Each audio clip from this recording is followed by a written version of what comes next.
J'ai été en charge du projet Agriculteurs fragilisés Objectif Résilience, dont l'objectif c'était d'accompagner ou d'aider des agriculteurs qui ne soient pas dans les difficultés profondes, mais qui soient fragilisés, c'est-à-dire qu'ils commencent à être dans les difficultés, et avec pour objectif aussi finalement de les aider avant que ce ne soit vraiment très difficile.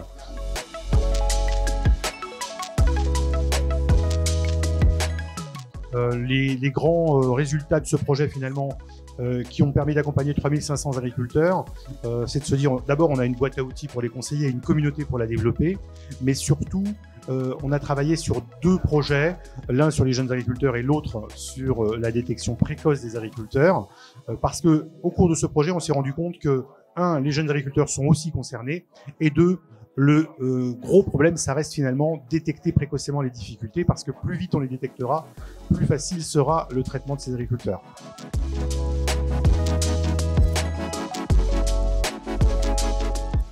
Les 2-3 grands enseignements, je dirais, il y en a. Le premier, c'est que finalement, on ne manque pas d'outils ou de moyens pour détecter. Le plus difficile, ça reste quand même d'emmener les agriculteurs jusqu'au moment où ils vont agir, c'est-à-dire devenir maître de leur situation et décider qu'il faut faire quelque chose,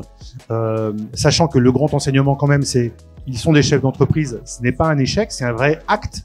de chef d'entreprise que de se dire ça ne va pas, je fais quelque chose. Et le deuxième point, c'est que finalement, pour faire tout ça, il faut s'organiser. Bien sûr, on a besoin de personnes spécialisées, référents, agriculteurs en difficulté, fragilisés, qui permettent de mettre en œuvre tout le dispositif. Mais c'est aussi avec tous les agents de la Chambre d'agriculture ou des organisations qu'on doit faire le travail. Chacun doit être sécurisé parce qu'il peut, à un moment donné, détecter des difficultés